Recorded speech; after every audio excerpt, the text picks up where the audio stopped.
Thank you. Bye bye. Bye. Thank you. Bye bye. Thank you. Thank Bye you. bye. Did you arrive late soon? What can I do?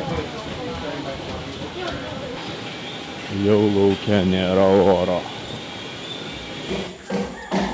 Kada esi naujoje vietoje ir pirmą kartą čia atvykai, nieko nežinai, nieko negali paklausti prieš tai, kas čia buvo ir kas gerai žinotų šitą vietą. Kas labai padeda, tai yra dronas. Jeigu eini ir nieko nematai įdomaus, bet žinai, kad toje vietoje tikrai yra kažkas įdomaus, paimi droną, pakyli viršų, apsidairai, pasižiūri, kurioje pusėje kas yra, į tą pusę ir eini. Kaip tik tą ir buvau padaręs prieš nepilną valandą. Atvykau čia į kelio galą, kurį rodė žemėlapis ir pamačiau štai, ką jūs ir dabar matote. Po antro skrydžio Palau saloje, Koror mieste, dabar mano stalas atrodo štai taip, tiksliau tas stalas po tą pavėsinę, kurią radau čia atėjęs. Tai dabar bent jau poros valandų pertraukėlė, kad pasikrautų vėl abi baterijos ir vėl bandysiu kilti ir žiūrėti, kas čia yra aplinkui. O bent jau žiūrint iš paukščio skrydžio atrodo, kad tai yra neapsakomo grožio vietos. Tik tai žvelgiant į vandenį, kuris yra visai šalia, atrodo, kad tas vanduo yra ganėtinai purvinas.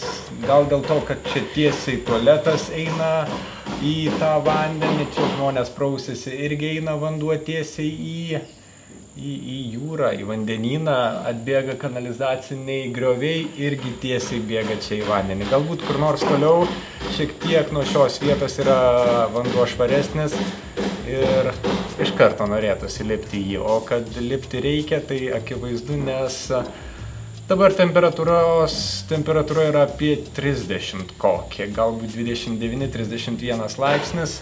Tiek rodo vidutiniškai yra gruodžio mėnesį Palau salose. Tai manau, kad ir panašiai dabar yra. Rytais čia lyja lietus, ką tik po gero škvalo ir manau iki pat vakaro bus ramu ir gražu saulėta, galbūt vienas kitas lengvas debesėlis atneš kelis lašus, bet visą dieną bus galima tyrinėti šią vietovę. Kadangi laiko turiu labai daug, niekur neskubu, tai šias 2 valandas skirsiu būtent baterijų krovimui ir pasižiūrėjimui, ką jau pavyko nufotografuoti, nufilmuoti ir kaip dar kitaip būtų galima viską padaryti. Saulė yra kylanti, dėl to šviesa šiek tiek tokia ne visai tinkama, o paskristi toliau, kad apsisukus filmuoti ir fotografuoti ne visai išeina. Nors nuo tos vietos, kurios filmavau, tai yra ten kiek toliau, kur tie vyrai dirba, man pavyko nuskristi 2,5 kilometro. Tai ganėtinai geras atstumas ir vis dar matėsi tos salos, kurias ir jūs dabar matote.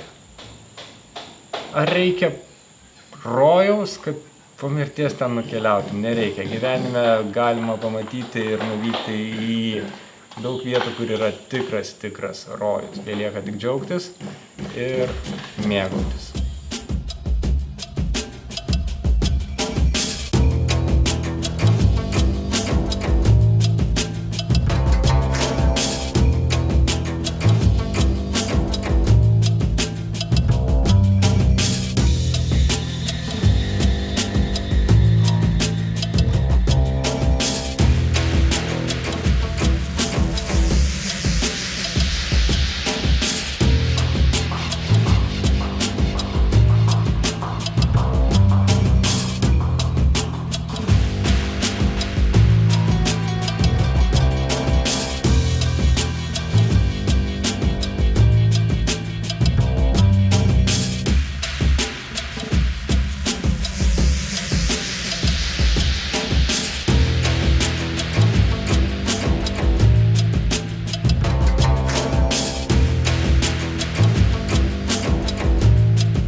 Galvojau, kad ši diena bus labai paprasta, labai tingi ir nieko nedarant, tai yra tiesiog atsisėdus ir ramiai praleisti šią dieną. Centre, ten, kur yra man reikalingi dalykai, tai yra elektros lizdas, kad būtų galima pasikrauti viską, ką turiu, ir suoliukas, ant kurio būtų galima įsidrėbus sėdėti. Bet dažnai nutinka netikėti dalykai tiesiog to nenorint. Ir turėjau neiškrautą vieną drono bateriją, pakilau mieste paskraidyti ir po kokių 15-20 minučių prie manęs privažiavo mašina, sako, gal nori važiuoti iki Krioklio. Kaip čia sakau? Sako, tu turi droną. Taip turiu, tai varom. O pasirodo, kad jie yra iš televizijos ir jie daro video ir visą tą produkciją, kuri susijusi su vaizdu, ir jie atstovauja Koror salai ir turistiniams visokiems vaizdeliams. Taigi laukiam, kol pasikraus mano baterijos kažkokiam kaimukį, kur gamina specialų maistą, ir tuomet važiuojame mes prie Krioklio. Sakė, kad viskas ok, mes galim apsikeisti video medžiagom ir taip draugauti. Kodėlgi ne? Ok, tai va, taip pat kartais vyksta visai netikėti dalykai, to nenorint ir specialiai nebandant pasiekti. Nustebim. Žiūrėsim, kas bus toliau, kai baigsis ši diena. Liko gal 4 valandos šviesaus laiko, taip kad reikia jį pilnai ir gražiai išnaudoti. O čia jie gamina maistą, jos gamina maistą, jį parduoda ir taip užsidirba papildomą pragyvenimą.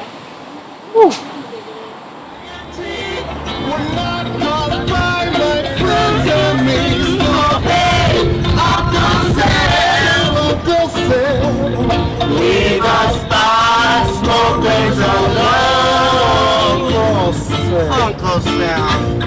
Leave us pot smokers alone. Okay, so this is a betel nut right here. Betel nut. Okay. And then what you do with it, you take off the cap. It's the cap. Just like this. And then you split it in half.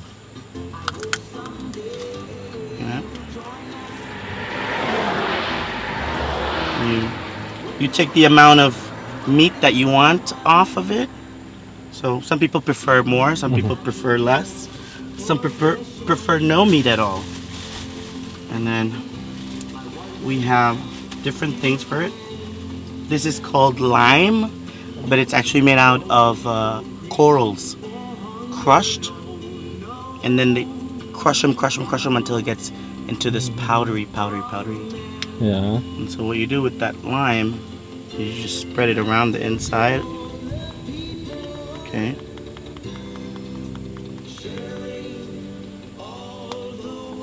And then we chew tobacco.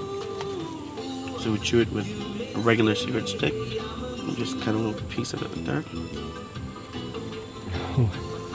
And then usually we have leaf, a pepper leaf, but that's the one that gets your teeth really red. But if you don't prefer the leaf, you can just chew it like that. You just close it into this. Or if you have the leaf, you take off this part and you put the leaf on. Yeah, so you like that. Okay. So I'm gonna make you one, but it's not gonna be. I'm not gonna put a lot of lime, and I'm not gonna put tobacco.